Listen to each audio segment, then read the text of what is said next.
BRB UK. Worse teeth, better accents. Hello, and indeed ahoy. Welcome to episode 636 of BRB UK. Sorry you weren't here last week. We missed you.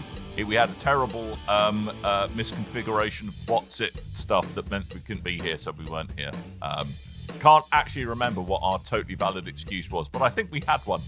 So sorry about that. I'm Dan, one of your hosts. I'm joined as ever by Tim. Hello. Who seems more interested in his phone. I might be. Or his slightly distracted by Star Wars shoes, but hey. Put your phone down, you blithering idiot. There's also Coleman. He's not a blithering idiot, nor is he looking at his phone. Watch and learn, Tim. Watch and learn. Hi! The reason we were off last week is because I was stuck at work so late that I had no time to edit. Yeah, there we go. I got out at 9. At 9? 9 in the evening. I started at 7 in the morning. Oh. That's a full-on day at the garage, Coleman. That is a long shift at the petrol station, right there. At the petrol station where I work. Those Snickers won't stock themselves. Well, they're having you taste test past best before dates cheese snacks again to see if they can still put them on the shelf. No, I taste test the petrol. There you go. Lovely. Best part of my day. 95. E95, that one. This is a very good year. That's a fine vintage. That from the Baltics. Probably is. And Tim, you're up to something. I can't remember what it was you're up to, but you're up to something. I mean, to be fair, I would have been here last week if it wasn't for your absence. Even though I would have liked to have not been. So the fact that you two were absent allowed me to go and play some Star Wars. Right. But I would have been here because the week before I was at a European semi-final for the football when you guys... Yeah, but you weren't playing in the European semi-final. No, I was watching it though. Yes, you were watching it. Not quite once in a lifetime opportunity, but... Yeah, especially with the way Tottenham are playing at the moment. There we go. All I know is that Tottenham are doing not very well. Well, we won and we got to the final, so that's all that counts for now. I think we're going to lose the final, but we'll see how it goes. Woo! Football! Well, I totally know about football. Yes, Coleman. I were going to say that we totally didn't miss any big news. There wasn't a delay of Grand Theft Auto 6 by a year. But a new trailer, which did look quite impressive, admittedly. Did look good. It looks like it's going to absolutely mean you need to buy a new graphics card or a console, though. Jesus wept. Yeah, get ready for the PS5 Pro price hikes before the release of that game. Yep. Mafia the Old Country got a release date of the 8th of August, which is nice this year. Mafia. We love Mafia the Old Country. We love a bit of Mafia. It used to be Mafia, but they lost the license, so now they call it Mafia. Right. But the big news for that was they announced that it's going to cost just £44.99, which makes me think good work. That game's going to be quite short because it's only been in development for 3 years. So I've also noticed after Nintendo just had the balls to go out and say, hey, so Switch 2, you like games? Well, they're going to cost you a lot more money. It does seem that this has ushered in slight upward creeps in prices elsewhere, I have to say. It's now been enabled. Yeah. Before the whole Nintendo, hey, our games are way more expensive, especially if they're physical debacle, there was a big speculation whether GTA 6, when it comes out at the end of this year, yes, if it was going to cost $100 in the US. So assuming I think it's going to cost 90 here. Really? I think they might not. I think they might it all get depends. You on the lower end. It all depends if silly Trump man, silly orangutan idiot, the Mango Mussolini, he's currently going to whack some tariffs on films, as we all know. Whether or not he starts doing something similar with other entertainment media outside the. Why do you have a Trump Terminator figurine? Well, Trumpinator. You already heard, I think it was Sony saying that they might manufacture more consoles inside America. So it might actually bring manufacturing jobs back to America if he doesn't reverse them all before they even get a chance to do that, which it looks like he's doing. That's why they make the games. That's the thing. If then they're subject to a tariff, which I don't know if they'll be subject to a tariff for digital. I'm not sure how that works, but anyway. Yeah. See, it's all very bad ideas because none of us know the inner workings of that man's insane mind. True. But in other news, I'll tell you what happened to me. I've got one word for you. Oh. Pigeon. Pigeon? Did you catch a pigeon? No, a pigeon. Did the pigeon catch you? No, almost. So, as you know, I've recently moved. The reason I have a fake background, if you're watching on video today, is my fake background. The reason I have fake background is that we're currently in the process of moving house, boxes everywhere. And one of the things in the new house, it's got a nice fireplace in the front room. Lovely, nice fireplace. Lovely. That's nice. I think I know where this is going. So I was merrily making dinner the other day to hear the dulcet tones of Mrs. G screaming at the top of her lungs, "There's an effing pigeon. Why the F is there an effing pigeon in the effing living room? What the F?" And a pigeon had managed to fly down our chimney, poop all over the telly, and then just be sitting on the sofa looking like an absolute dimwit. So I've moved on from cats peeing on my Xbox to pigeons crapping on my telly. So I feel like I've gone up in the world. I've landed in the Shires. Animals don't like your electronic devices, basically. Although it does mean that I'm an inch closer to saying that, we definitely need a new telly. So, swings, roundabouts. Pigeon crapped on that one. We need a new one. Pigeon crapped on that one. Clearly, beyond salvageable. It's not salvageable. It's got to be condemned. It's condemned. The cryptosporidium in that means it's going to be condemnable. So I will say, Dan, it happens more often than you think, because that has happened to me in 2 different houses now. Ooh, I thought it was quite a rare thing. London. Because I'd like to think that the pigeon, because I managed to get the pigeon, release it back into the wild, because it would look absolutely. It was just sitting on the sofa. Didn't roast the pigeon on your open fire, then? No, I didn't. But that's where I thought we were going. In the tiny pigeon's mind, though, it must have been like it opened a portal to another dimension. It must have been like what it's telling its mates would be pretty incredible. Must be a game in there somewhere about pigeons going down chimneys, opening up portals to other dimensions. I like the Might idea be a game that in that. This pigeon's got into your house and it's flapping around like crazy, and then your wife's screaming, and then suddenly goes, "Hey, that's that bloke off Games World." Yeah. Wonder if he's going to get me to eat his dust. Was it covered in dust? I was about to ask that. Was it covered in soot and like? No, not really. It was just like dirty bird did anyway. A fairly critical path dive straight down the business bit of the chimney. Did well. Yeah. So anyway, pigeons. Dive bombed. Pigeons. So that's everything we missed last week. And pigeons. And pigeon, which is at least as important as GTA being delayed, which isn't a surprise to anyone. Oh no, lordy goodness. Hey, can we talk about the games we done played? You could talk about the games you done played. Yeah. I believe Tim and I have played more Expedition 30 or whatever the French one is. Clair Obscur's Expedition 33. How are you guys finding it? Because man called Rick's been playing that. I just walk over there and it's on my console. You're such a moron. Cool. Dan, how are you? Sorry, one sec. Well, I'm sat in front of my PC. Dan, how are you finding playing Clair Obscur Expedition 33? So I find it on my PC, which I'm currently sat in front of. I have to say, I'm slow to get my head around.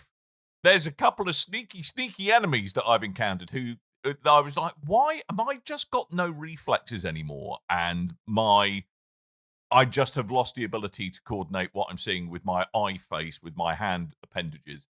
It turns out that I was trying to block and parry the wrong signal. It's not when it looks like it's going to hit you. There are other cues it's going to hit you. Yeah, you were focusing on where it was going. Signals. I know where it was. No, as opposed to where it was the going. Tricky attacks. I came across a tricky attack.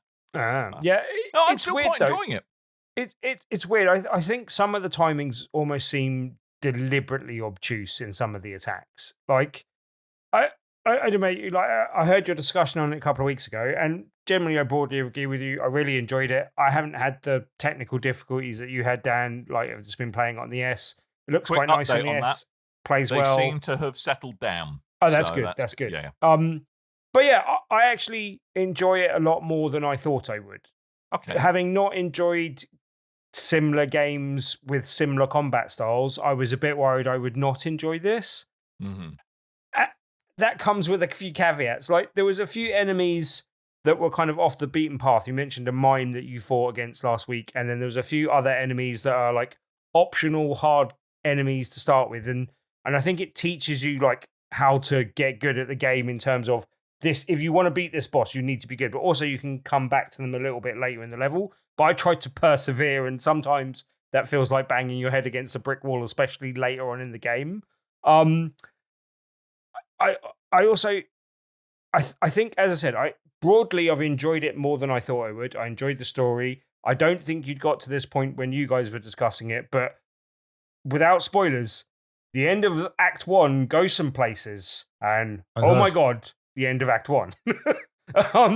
But yeah, like as I said, broadly really enjoyed it, even more than I thought I would. I really enjoyed the combat. I really like the world.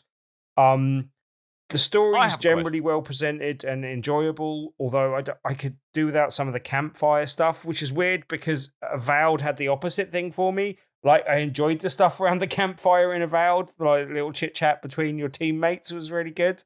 But the rest of it was too much story, whereas it's kind of the reverse in this. But I don't think I've sworn as much at a game that I've really enjoyed just out of frustration through the battling Clearly, system and some of the enemies just being really annoying in terms of just getting my goat. And like literally I turned it off last night because I lost against one enemy too often. And yeah, like it does seem at times that sometimes the slight linear nature of the game kind of goes against itself. When you're in the open world and you can just go away and do another fight and come back to where you were and level up a bit and do that seems fine. When it funnels you into a kind of more linear level where there's a bit, no spoilers again, but it's story-based and it kind of splits your team up in when you get to Old Lumiere. An RPG is story-based. Okay, yeah. Thank you, Tim, for that through a bit of the story, it splits your team up, and I've got 3 members of my team which absolutely work fine, and the other 2 members of my team don't seem to work well together because I've got one person that can only heal themselves and a glass cannon, and it's like I think I need to restructure that team so I can get through the fights that I'm struggling with. Also, it may be because I was trying to play it last night, having not played it for a bit, and was struggling a little bit with the timings and was also really tired. So that may play into the factor as well. But generally, yeah, I think I can see why everyone is really enjoying it. And as I said, I enjoyed it more than I thought I would, even though I wasn't sure that would necessarily be the case. But so I have a question. Yep. Which I attempted to ask about 4 hours ago, but yep. I had to wait for the bulldozer to pull out the station. Steamroller. Yeah. Branding right. Yeah, I know this is true. Do you find that sometimes, so like the true open world bits are quite good. I think they're well signposted what you've got to do, but like the kind of the areas that you go into, I found myself getting a bit frustrated with it not doing a great job of signposting where the heck I was meant to go. That sometimes you can end up kind of going down a bit of a beaten path, finding one of these kind of optional boss enemies, and then you're like, hang on, where the heck am I meant to get back to here? I think it's easy to get lost in some of the levels because it seems a bit antiquated in the fact that you don't have a mini map or a map for the area. And I think it would greatly benefit from that and take away that as a possible annoyance. That's not the thing that's made me swear at the game much. So, like where the F am I going occasionally, but usually, like, what the F was that? Was more in combat than in exploration. Bloke with a trumpet, I found 9 times out of 10. Bloke with the trumpet will be the. He was a bit annoying, but that was nowhere near as annoying as the people I was facing last night. Big dudes with swords, with big swords. There was also. There's some mildly frustrating platforming in it. I don't mind if you ask me to do hard platforming if you've got precise... Well, I do, kind of. But if you've got precise platforming mechanics, I take better to ask me doing some precise platforming. When you're asking me to do precise, prolonged platforming without precise mechanics, I get a bit more annoyed. I don't know. There's a bit on... whatever it is, Gasalt Beach or whatever it is, where you have to do... a really, really long climbing section challenge, and that's quite difficult. And I've fallen off that a few times to the point where I gave up. But anyway, yeah, and there's a couple of. I think this is one of the things that one of the things that gave me beef with Bits of Destiny, which I still need to go back there if there's a new event, so I haven't gone back to it. So I probably ought to dust off Destiny at some point. Haven't even pre-ordered it, the new version. I know. Good for you. Maybe I'm that canary. I feel you're in the getting coal better. mine. Yeah, I'm progressing. You're on the road to I'm going to get one of recovery. those little coins. Those little coins soon. Is what I'm going to get. 3 months, no Destiny. Yeah, exactly. But I think games that try and shoehorn platforming in without having a good kind of mechanical basis for the platforming controls within it, I agree, probably frustrating. So yeah. I mean, never to say just quickly what are you doing? Yeah. So we ought to talk about what you have done played, Coleman. Yes, that's you the have main actually played a game. Today. I was just going to say, I like that there's no mini-map in that game. I think if a game's not open world and it's open area, it doesn't really need it because you do enough back and forthing to memorize the layout. Quite like that. It feels old school to me. Anyway, so I inspired by my recent trip to the Design Museum in Kensington to go see the Tim Burton exhibition. Which is great, by the way. If you want my recommendation, it's pointless because it's gone. So it's pointless recommending it. Well, you showing off, just flexing. I went to a really great thing, which you can't see anymore. You suck. It was. I mean, I'm sure they tour it, but yeah, it's really good. It's great seeing because it's everything from like sketches and comics and posters to the TV shows and films. I didn't realize he did that Killer's music video for Bones. Props from films and TV and fashion and sculptures and like there's just so much stuff that he's involved in, which is really interesting to see. Anyway, that inspired me to play my next game, The Midnight Walk, which we've spoken about before. Does have that kind of Burton-esque style to it, and it's kind of grabbed some attention for one being an actual new VR game coming to PSVR 2. And two, being this kind of claymation style, and the way they've managed to achieve that style, funnily enough, it's claymation, and it works really well in its favor. I know, but yes, this is a very cool game. So is it 2D representations of clay, or have they actually scanned in the 3D models? It looks like they've scanned 3D, and from what I heard, I haven't watched like a behind the scenes, but from what I've heard, the way they've managed to do such kind of like seeming stop motion style to it is they actually did the old like Harryhausen style.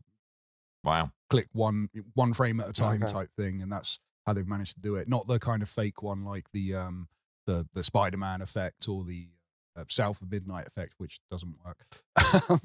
But yeah, this looks amazing for it. Now, I will say I am not playing this in VR because that was going to be my question. Yes, my PlayStation VR 2 is very, very not working, and Sony PlayStation support is absolutely bobbins. So I have a very, very expensive paperweight that just kind of sits on my desk now. So I have been playing this regularly, like a normal first-person action exploration slight shooter puzzle game. And it works just as well for it. You can see that this game is designed for VR. Like whenever they do a new chapter or the title screen or everything, it's all in the sky in your view. So it's meant to be that you're looking up in the scope in VR. So you are missing that kind of element. But I think this is a very serviceable game to be playing regularly without a headset at all. The idea of this game, The Midnight Walk, you play as the Burnt One.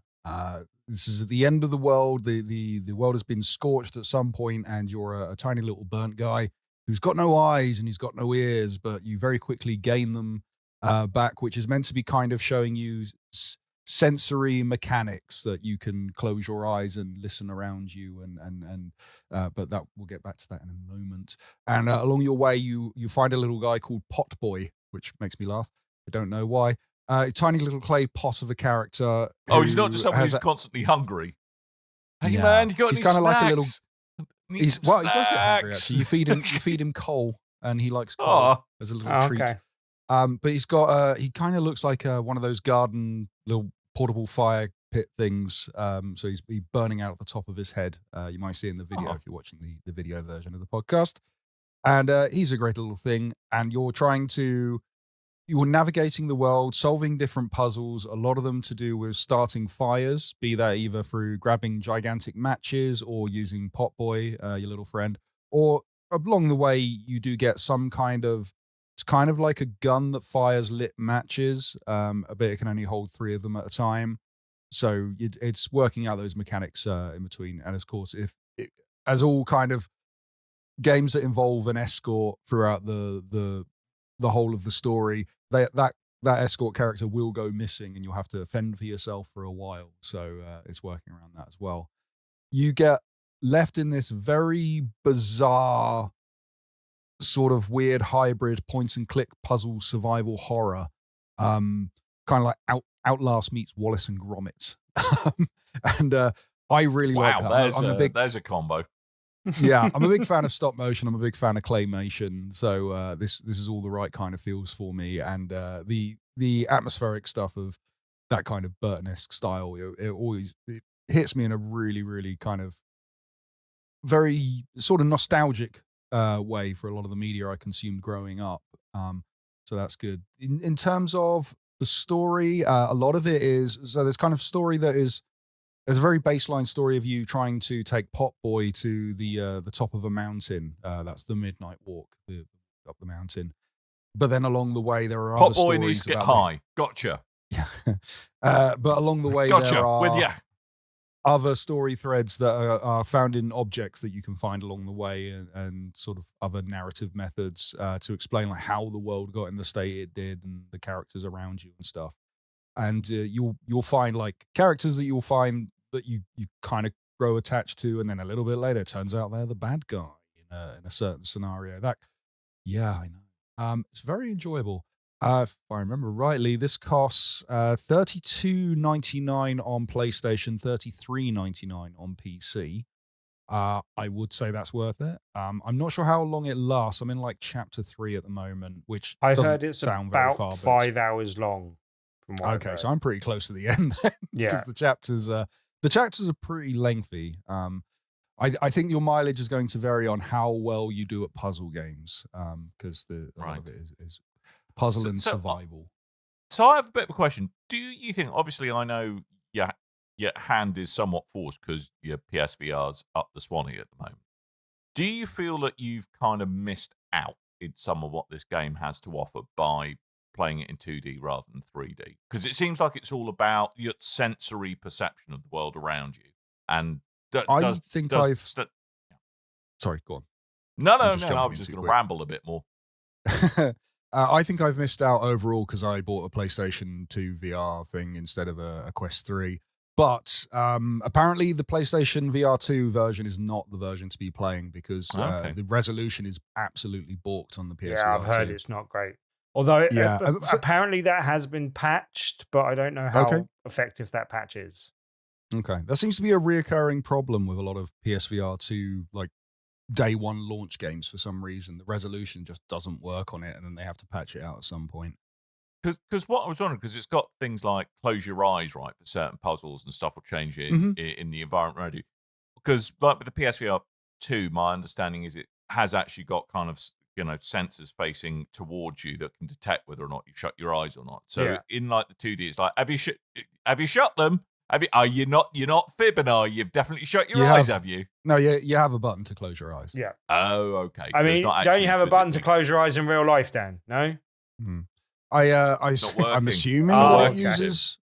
I'm assuming it uses eye tracking for that on the PSVR 2. I think it does. From what I've heard. I'm not 100%. Again, I watched a review on this that I think it was the PSVR Without Parole guys did a review on the VR version.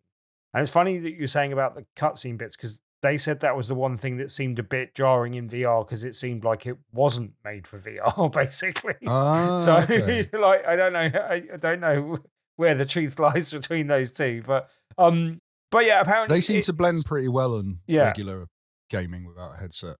Yeah, okay. But also, like the question I have is, isn't it just a bit cruel to have a person called the Burned One who presumably lost his eyes and ears in some sort of fire-related accident and then have him do lots of puzzles related to fire? That seems a bit cruel.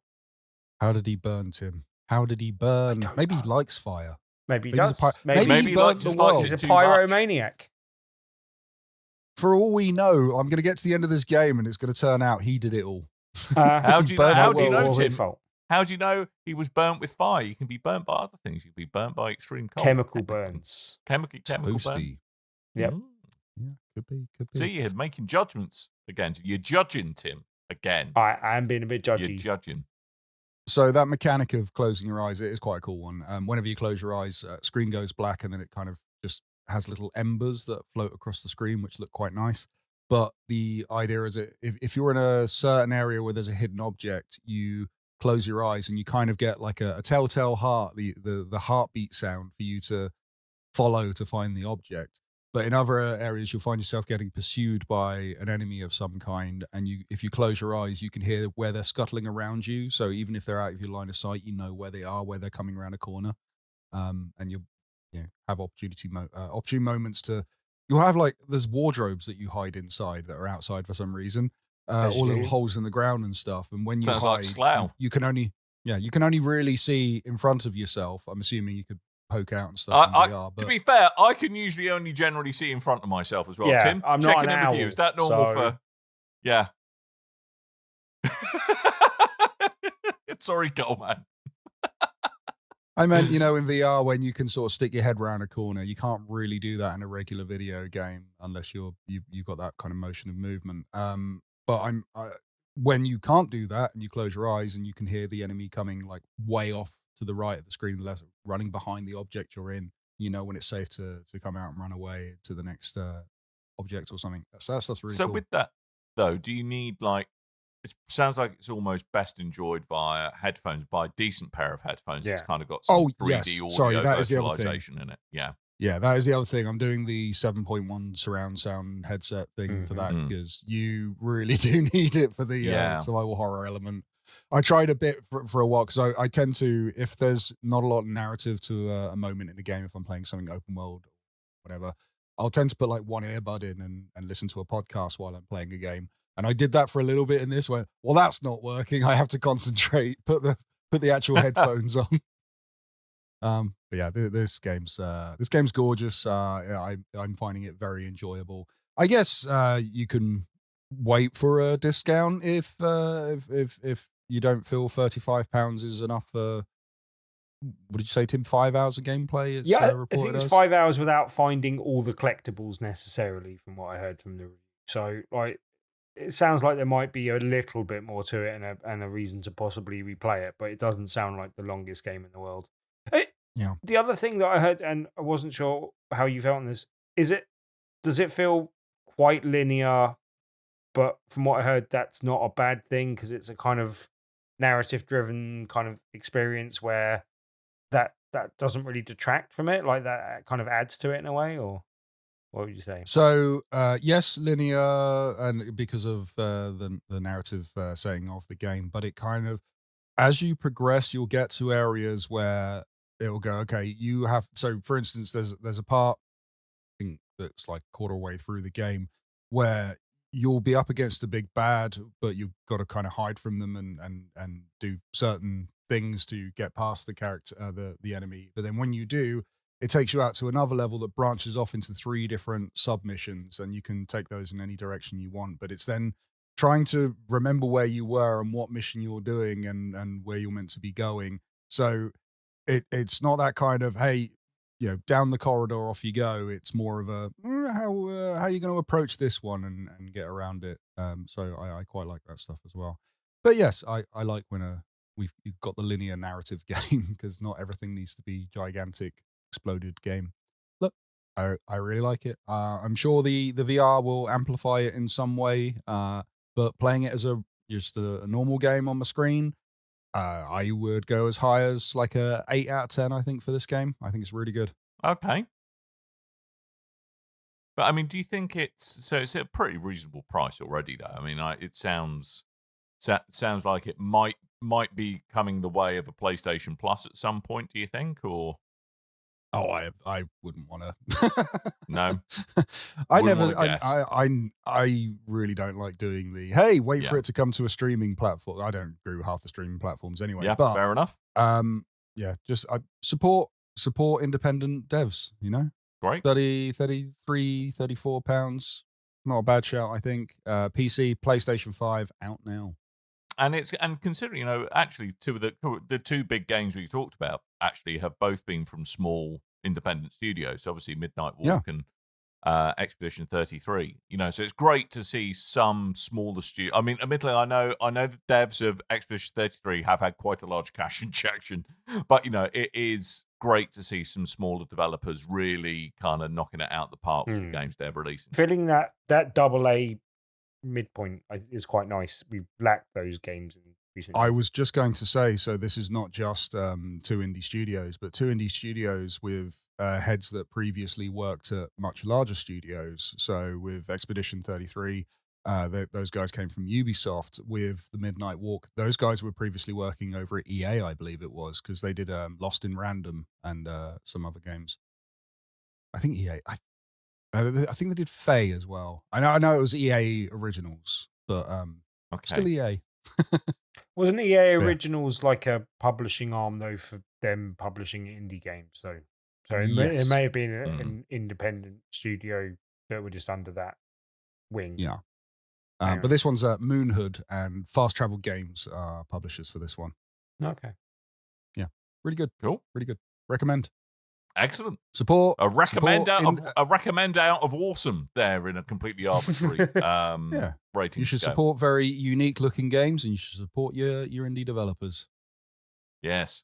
You should, and also you should support unique looking indie developers as well. Just going to put that out there. Yeah. Do that. And what you should definitely do as we go into the news, you should definitely not look at a tech demo for a video game that they say is probably going to come out in 2025 and put that as your ones to watch for the year. I don't know why I'd suggest Tim, that, though. How you doing, mate? Hey, buddy. Looking forward to Captain America. You're looking forward to Marvel 943? Is that what you're looking forward to? Looking forward to it, are you, mate?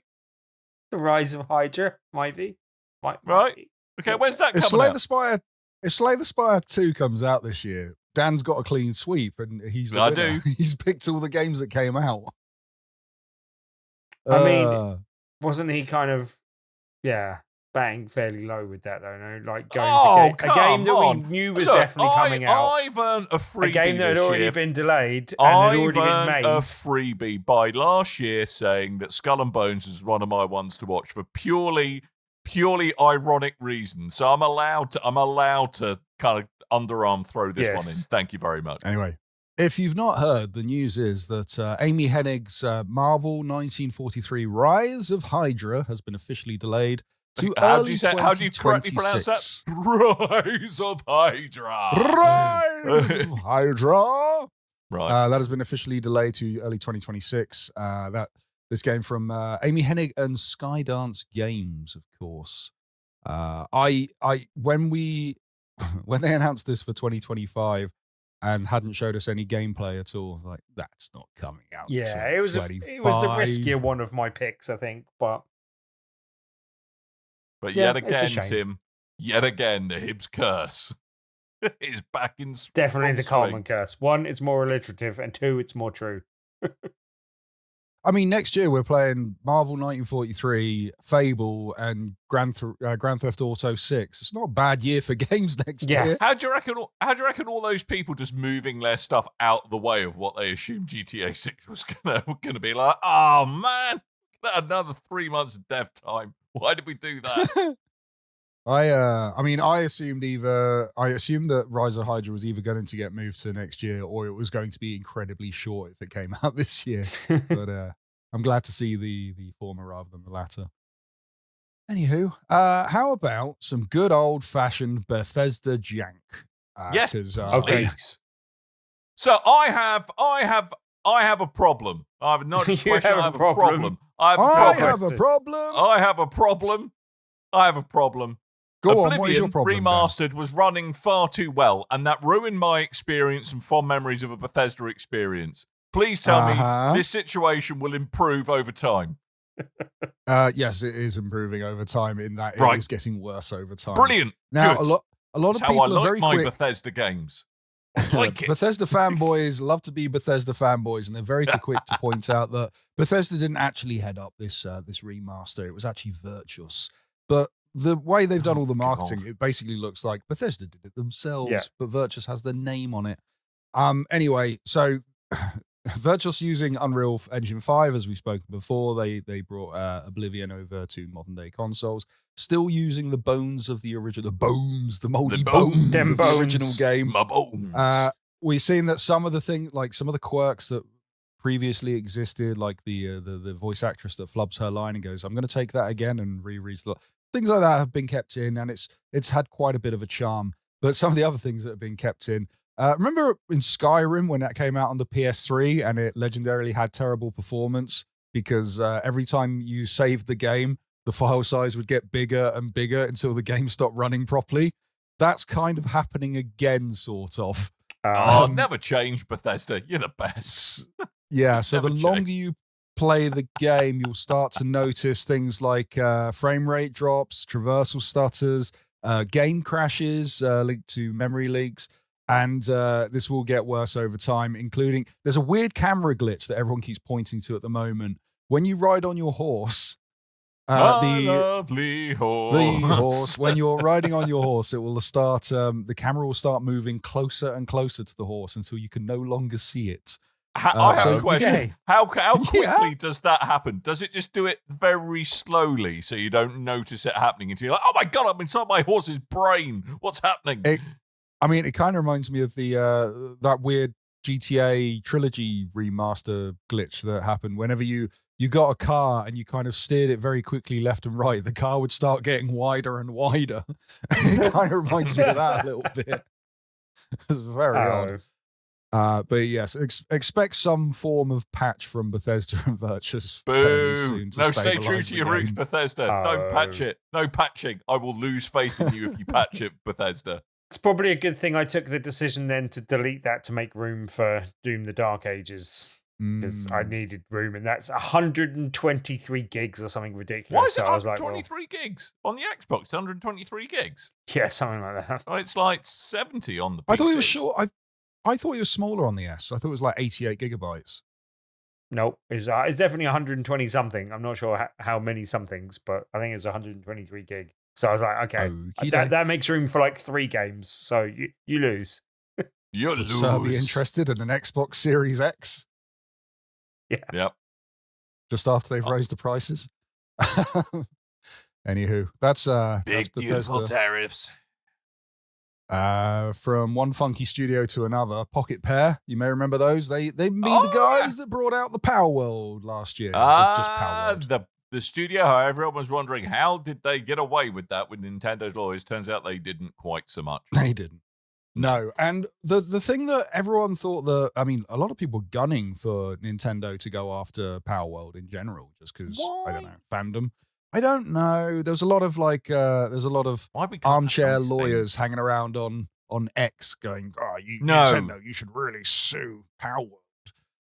But they thought it would be encouraging. They don't need encouraging in any way, shape, or form. They thought it'd be because a lot of and I'll admit, because I really liked Power World when it first came out. A lot of the jank's gone now, so it's not as fun for me anymore.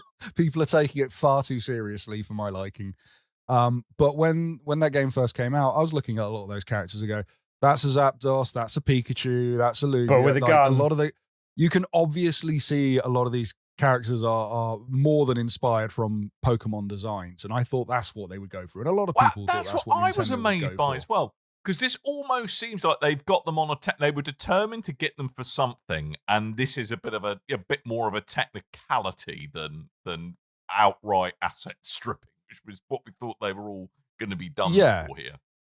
Nintendo's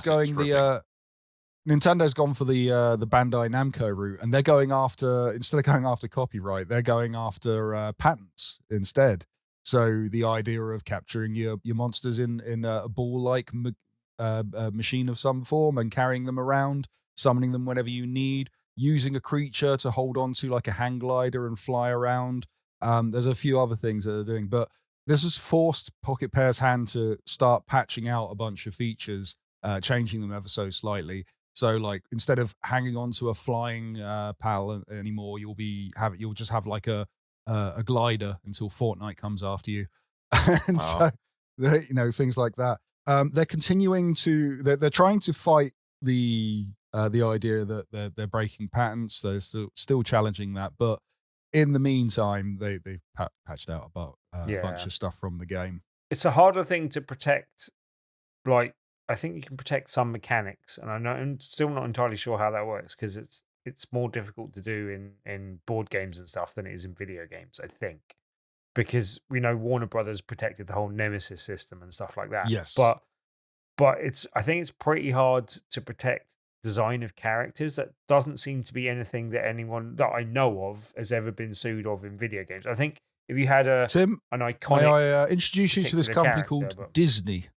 Yes. Right. No. But I'm saying in particular in video games, like they will go after you if you have Mickey Mouse with a gun in a video game until the patent depends actually if it's runs 1920s out. Mickey Mouse, you can get away with that now because that's exactly. Well, that's literally something that's coming out in a game called Mouse that I think is due out this year. So come on, I just want to interrupt Tim for a tick because I just want to take a quick bet with you on how long before Tim says parody law on this. No, if that wasn't the angle that I was going with. I'm sure because usually you do when it's like a flagrant copyright breach. You think, it was a parody. It's fine. But that only works in America, and not everything in the world is American. But tell Donald Trump that. Yeah. But I don't know. Like, it's one of those things where they're not going after the character design, presumably because their lawyers have told them that that's not going to be successful. So they're just coming after them and making their life difficult in a variety of other ways, just to try and keep them in check a bit. And it does seem a little bit like, the big bully in the schoolyard type of approach to dealing with another company. Like, it's one of those things where it's probably giving Power World more kind of... You nearly said Pocketmon. Yeah, it's probably giving them more advertising and stuff than they would have had if they just let it die out and go away. Oh, yeah. And everyone got bored of the Pokemon with guns thing, and then next Pokemon came out, and then it kind of pushed that aside. Like, I don't necessarily think it's in their favor to be doing this type of thing because it puts it back in the news cycle. Is that a good idea? It was the guns that got me. I remember they showed that trailer off, and it looked like a Pokemon ripoff. And they were playing some K-pop in the trailer, and I went, wow, I do not care about this. And then all of a sudden, one of them had a gun. And I was like, yes! Sign me up! Fun times. We should have done some... I think it's on Game Pass, isn't it? Can we do some it was multiplayer? On Game Pass. The Game Pass version was a bit messed up, though, I think. Yeah, I do remember. It was a couple of versions behind the PC version at the time. Yeah. Anyway, talking about legal battles, everything's linking up today. The long and grueling war between the FTC and Microsoft has finally come to a head. The FTC's challenge of the purchase of Activision-Blizzard King has been thrown out now. So this transition Horse gate bolted, but yeah. Yes. This transition was initially announced in 2022, and the FTC have been trying to put a block on this for quite some time. So, yay! In other Microsoft news, Bobby Kotick just so happened to make a donation to Donald Trump recently. No, I don't know if that's the case, but it wouldn't surprise me if it kind of mysteriously unblocked things. So the Qataris have given me a jet. So what do you want to do to make this FTC investigation go away, Activision? Oh, gold-plated Xbox. All right, fair enough. So, Microsoft is free to acquire, to finish their acquisition of Activision-Blizzard for $69 billion while they keep laying off staff across Microsoft. $69 billion. How many staff do you think Microsoft have laid off since the acquisition? It'll be pretty high. I think it's another 300 this week, I think, after announcing record profits again. But, hey, what's people? Who cares about people? Totally see them going, just secretly hoping the FTC's thing goes through so they can have their money back. Like, oh no, the world is much worse than we thought. It's all gone wrong. Anyway. Mm-hmm. Fun times. Yup. That's all the news. Yup. Oh, and EA's forcing everyone back into the office. That's the thing. What? Yeah. Every From marching them back in. Well, they're forcing for some reason it's big news when EA does it. Yeah, but they're forcing everyone back into the office. But I guessing if EA's out, every other company actually neglecting for there to be enough workspace for everybody to be back in the office simultaneously. Well, it's also because a lot of companies using it as a way of just firing people without having to pay severance and other stuff to get rid of them. Oh, what? You moved 4 years ago when you didn't have to come into the office. That's not my problem. The office didn't move. You moved. Yeah. That's an excuse I've heard quite a lot. But a lot of companies are doing it, as you said, Dan. And the trick is to kind of force people back into the office in the hopes that they'll either come back or quit, and at the same time remove any kind of hybrid working advertising positions. So over time, the problem will resolve itself, as the office space is likened to say. Thanks, capitalism. Yeah. I mean, I've been in the office this whole time, so it affects me the least. Sorry, the petrol station that I totally work in. Yes. There's an office in the back petrol office station. You're in covered. the petrol Okay. station. That's what I call Office the in toilet. the back. Yeah. You're not allowed in there unless you buy some petrol. And the key's attached to a hubcap. Random. Very random. Yeah. Anyway, we probably ought to start wrapping this show up. Quick behind-the-scenes question, though, for people who might be doing this. Tim, what you WhatsApp me about, has that gone live yet? Or can we continue? No. It hasn't gone live yet. So I've got another week of...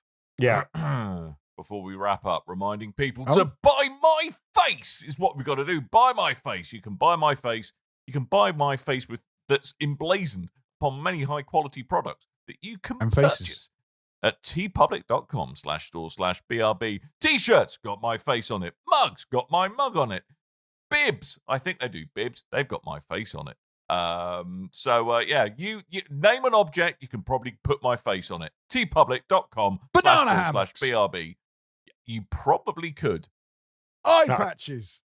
Yes. Also not. Face masks, definitely. Things we don't sell. Bikini bottoms. Just the bottoms. Very, very small piece of fabric with Dan's face on it. Can we not? Merkins. I'm confused why you were happy with banana hammocks and not bikini They're more bombs. comedy. They're more Sexual comedy preference. rather than come go, oh yeah, bikinis are really tiny. I like the really tiny one. All right, See? fine. That's Bikini worse. top. 2 Dan's faces. Yeah, one on each. We could put it on the bikini top, but only on the right tit because Dan's a right tit. Shut up. It's pretty good. tpublic.com/store/BRB. Go get stuff with my face on it. Other designs that don't have my face on it are available and are probably a better use of your money, but things with my face on it.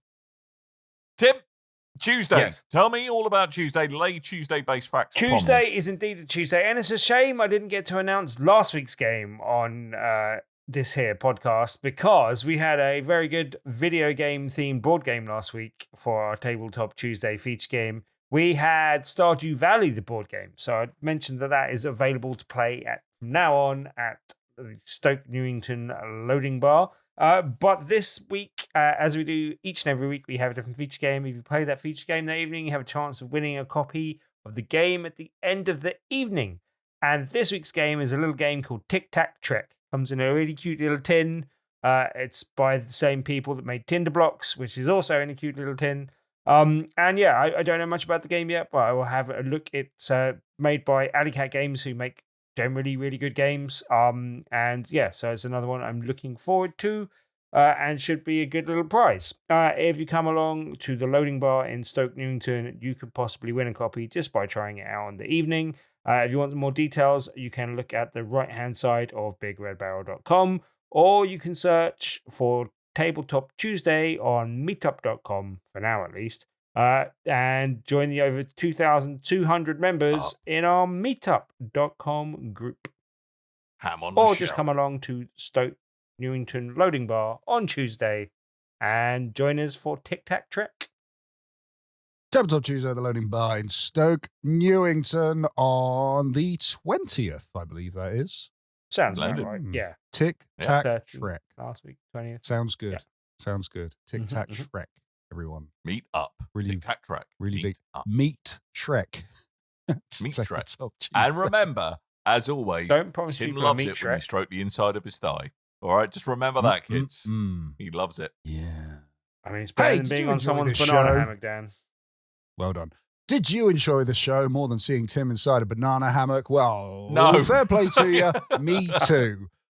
Be sure to go to bigredbarrel.com. That's the website that hosts this here podcast, as well as other podcast shows and articles and videos and all the kind of things you'd expect from bigredbarrel.com. Available on one handy website called bigredbarrel.com. Also, we have links to... Yes, we have links to our social medias over there, including our Discord. And if you go over to Discord, you may want to ask us a question, much like these fine folks have when they, let's start off with Mild and Creamy. He says, I have a question. Which is the best PC game store and why? And why? Is it GOG with its DRM? And why? Sorry, I thought I was leading into the next sentence like an idiot. Is it GOG with its DRM-free system, Epic with its free games, Xbox with the ability to cloud game, or Steam with Steam Link, etc.? I mean, my answer's easier and less detailed than yours because it's the only one I use. Because I have a Steam Deck PC. But Dan's better qualified. From an ethical standpoint, I wish my favourite one was Good Old Games because DRM free. I really do wish it could be, but I think for me, my go-to, it doesn't mean it's my favourite, but my go-to is Steam. Because, I mean, when you've got a Steam Deck, it's kind of part and parcel. Yes, you can sideload other stuff onto it. But they don't work as well. Yeah, they don't work as well. So Steam is a very good one-stop shop. Generally speaking, you get good offers. There's not a lot of free games like you get with Epic, but I don't know. Steam seemed to be a little bit less sleazy in business practices than perhaps some of the other storefronts. I have a follow-up question, Mr. Dan. Yes. Why does everyone hate the Epic Game Store so much? Like I think it's because they tried to. Talking about this, I think it's because they tried to force their way into. Yes. Anyway, I'm kind of on the same boat as you two. I use Steam because of the Steam Deck. I know you can sideload from other sites, but unfortunately they don't play as well as the games that you've got on Steam because they're not configured for Steam. They're configured for Windows, and you're just kind of doing a little workaround to get there, which is a shame because, as said, I've got lots of stuff on GOG. GOG gives away free games if you're free. They give games to Prime subscribers. Amazon gives games away to Prime subscribers. Epic gives games away to Prime subscribers and just anyone who signed up to Epic Games. Like they're doing a thing at the moment where they're giving free games, but I think they're free games daily at the moment. Like Dead Island 2 is free right now if you've just got the Epic Games browser client. So. And they just branched out into mobile games as well. They give like free premium mobile games away, which is really good because it gets you away from the freemium gambling games that the stores are a glut of. But yes, I go for Steam just for convenience sake. I've been using it for years, and I have a Steam Deck, so it makes sense to use Steam. But it depends what you're into. You know, if you want your classic games that have been licensed and paired out fairly and don't have DRM, then go to GOG. If you want to pay to charity, go to Humble. If you want to, and back to the developer, if you want to get lots of free games, go to Epic. And if you want Steam stuff, go to Steam. Steam. Xbox, obviously. I mean, I like the Xbox offerings as well, I've got to say, using Game Pass and be able to play between PC and Xbox. That is a really handy system. If it could, I'm not hopeful for whatever the ROG Ally with an Xbox branding is going to be. Yeah. But yeah, if I could play Game Pass properly on a Steam Deck and not just the streaming, I'd be way more impressed with that service. And one more question for this week, and quite relevant to what we've been talking about the last couple of shows. Pete says, I have a question. See, that's two people starting the questions correctly. Pete. Well done. Very good. With the recent release of Clair Obscur seemingly reviving the turn-based RPG for people, what are your recommendations for games to pick up for someone who's never been into the genre and wants to explore more games in it? I mean, in a genre, in any genre, not just so we can pick a genre and pick a game. I know. I think he means in the turn-based RPG genre. No, I think that's what he's going for. And while I give you some time to think about this, we did get some answers on the Discord. Okay. Ed, it's Ed. He says Octopath Traveler 1 and 2. Yes. Good. Dragon Quest 3, Final Fantasy 10, and then said that if you've heard of the company Square Enix, where Ed just so happens to work, 80% of their games are turn-based RPGs. Go do some research. Yeah. Okay, Tim. Or if you like the dodge and parry. If you like the dodge and parry mechanics that are found in Expedition 33, go for Mario and Luigi RPGs, Paper Mario series. You gave some suggestions there. What else was there? Sam, no, he didn't say. Oh, Kev. Kev said Sea of Stars is a good one if you're a fan of Expedition 33. Did you have any suggestions, Dan? So, I mean, mine's more kind of proper turn-based RPG, and I think you could do a lot worse than Baldur's Gate 3, actually. I really like It's very deep, but you can it holds your hand in helping you explore the unique kind of gameplay opportunities. You can just kind of play it by the book and do the kind of very, very base level kind of turn-based RPG element of it, but I think the surprising depth of Baldur's Gate 3 will kind of really help people discover or love the genre. So I know it's a slightly different kind of turn-based RPG, but that would be my suggestion. Yeah, just remember when you're playing that game that you really want to don't fall into the trap of a lot of don't go for guides or anything like that. If you get presented with a decision and you didn't like the outcome, just play it through. Trust me, you're going to have more fun that way because there's just too many things to be looking at. What did you run off for, Tim, and start smashing up? I ran off to get a reminder of the name of the game that I was thinking of, but I'm not 100% sure it necessarily covers the right genre. But I was thinking Valkyria Chronicles. Ooh, a bit different though. It's a bit more of a tactical. It's more tactical strategy, but it's got that turn-based element to it. So I'll allow it, Tim. I'll allow it. Also, just on a note, did you know what Clair Obscur refers to? Because I was discussing the game with a French person the other day, and they made me aware of what it means. I didn't know. Go on. It literally translates to light and dark, but it's an artistic phrase, so it's actually like the use of the contrast of light and dark in art. Hence the fact that a lot of it looks arty and it talks about dark and light and stuff like that as well. Yeah. Okay.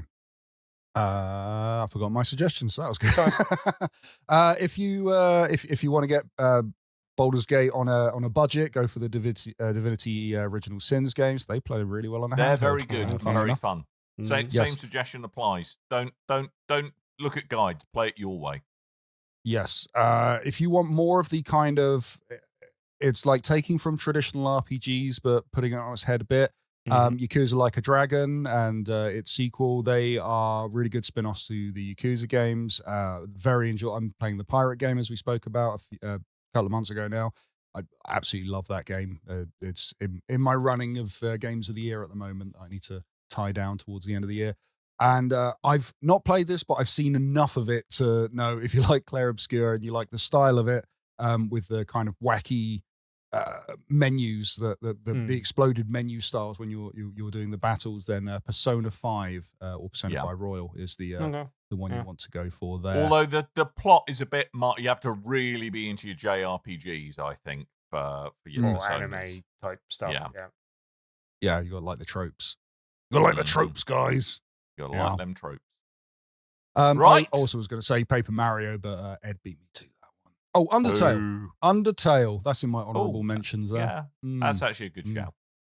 I love Undertale. Still haven't tried Deltarune.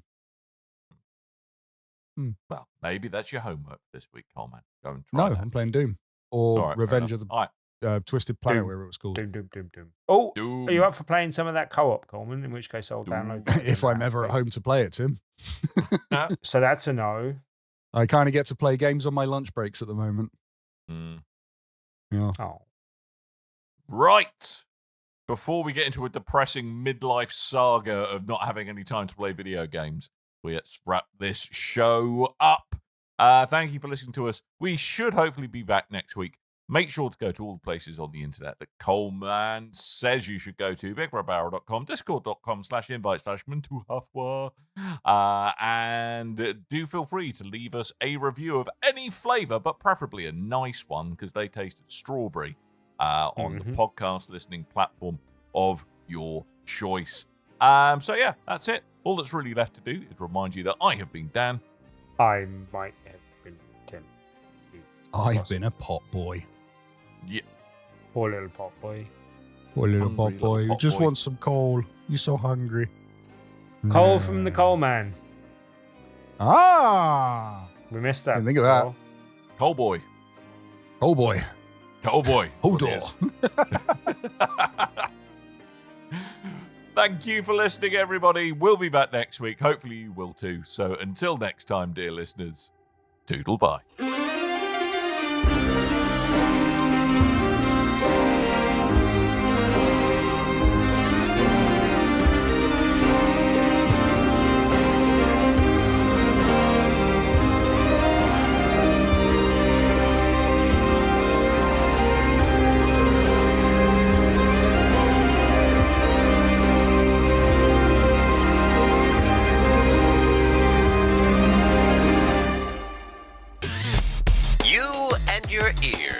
Are quite welcome for the podcasting goodness that you just heard. Why not roll on over to BigRedBarrel.com for more podcasts, news, reviews, and videos from the biggest, reddest site on the internet, BigRedBarrel.com. I wonder how long I can keep this going for. Could I just get an insane amount of XP from just battering this super high level character? And it was just parry, parry, parry, parry. Oh, this is fun. And then all of a sudden it's like, no, I've got a single attack that will just take you all down in one hit. Yeah.